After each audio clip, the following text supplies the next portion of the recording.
Alright, I got something down here. It kind of looks paleo-ish. I don't know if it's old or not. Oh, it is a paleo. Wow. It's a beaver lake, I think. Yeah, it's a little beaver lake. Yeah, it's ground. Wow, it's crude, but it's still paleo. Look at the little ears on that. See that? Yeah. Alright guys, I got something down here.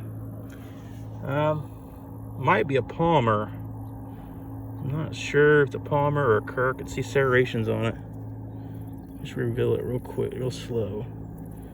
Ooh, it's a kirk serrated. Look at the teeth on that thing. It's uniface on the back. Still wash it off. Didn't know if I was gonna find anything today. A lot of flakes exposed. This is a pretty decent looking point. There's a lot of boat traffic today. You can see the water's all murky. Yeah, that's a real good point. Thought it was a palmer, but it's a kirk serrated. It's a pretty good point. I hope I keep finding them like that. That's nothing wrong with that one. Keep looking around. All right, I'm out in the water. I see something down here. It looks like a knife or a blade or something. Let me get it real quick here in the water. Oh yeah, it's a blade. That's pretty cool. Another piece, not doing too bad today. Just right out in the water. The water's cleared out. It was muddy earlier, but now it's clear. So keep looking. Maybe I can pull another one off before I leave, which won't be too long. Later. Here's a cleanup video from October the 13th, 2020. I found a little bit of stuff yesterday. I mean, I think I have a whole bunch of chips. Didn't find hardly any brokes yesterday. Just found one broke. And I found like a bunch of pretty Carter Cave chips and just odds and end things, but nothing really worth filming. I'll just show you some of the stuff I found. Here's a prehistoric elk's tooth. It was on the river. I'm pretty sure that's from an elk. It's like a deer tooth, but much larger. Here's a canine found on the river. This is a looks like a dog, maybe prehistoric dog. It's not drilled. I don't see no drilling patterns on it, so I don't think it's a drilled canine. Here's an odd thing I found. We found this on a prehistoric site. It's probably natural, but it kind of looks like a paint cup. But it kind of looks like a cross between a paint cup and a bead. You can see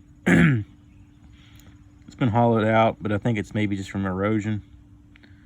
But if they would have found that, they would have surely used it as a bead, I'm sure. It makes a perfect bead. It's pretty cool looking. It's like a cross between a paint cup and a bead. And here's a piece I found on the way back. I didn't record it, but it's a preform, Carter Cave preform. You can see it's really pretty Carter Cave. It's real caramel colored. But you can see where they were thinning it right here to make a blade. Never finished it. Some of this Carter Cave that's in tabular form like this is the highest grade you can find. Kind of tabular Carter Cave. And here's the complete, well, here's the broken piece. I'll show that one real quick. That's kind of a crude Hopewell looking thing. Maybe Benton. It's probably a Hopewell. That area down there has late archaic and woodland stuff, so it could be either or. That little area does. All right, and we'll go to the complete pieces. Here's the knife. It's made out of Ohio Breast Creek chert. It could be a preform of a larger point, or it could just be a knife. I don't know. It's hard to say. It's not too horribly made, so it could be either or. It's a decent size though, and it's pretty well made. Not a bad blade at all. I found that one in the river. And then we'll go to the Kirk serrated.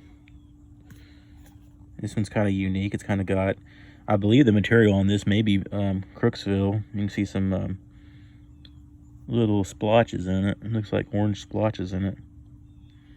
Serrated.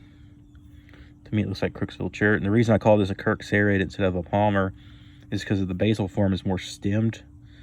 Most of the time palmers are a lot of times a little bit more notched and their stems are a little more expanding a lot of times than that. They also don't have any basal grinding. It looks more like a Kirk to me. If I blew it up in size, I'd say it's a Kirk. Some of these little tiny Kirk serrated and palmers are pretty close, and that site does produce palmers, but I'm going to go with the Kirk serrated because of the base on it.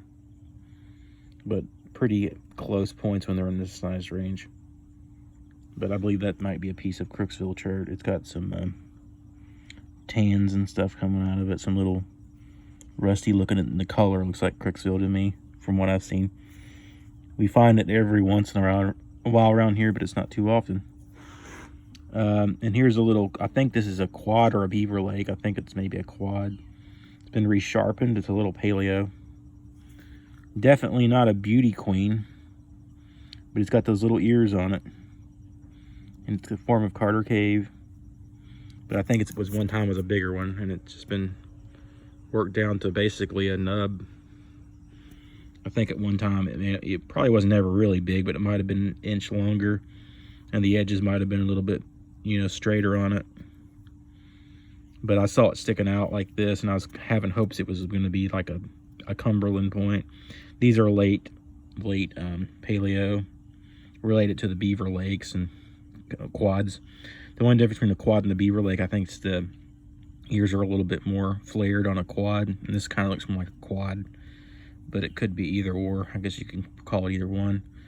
But it is a paleo, so regardless of whether it's crude or not, it's still rare.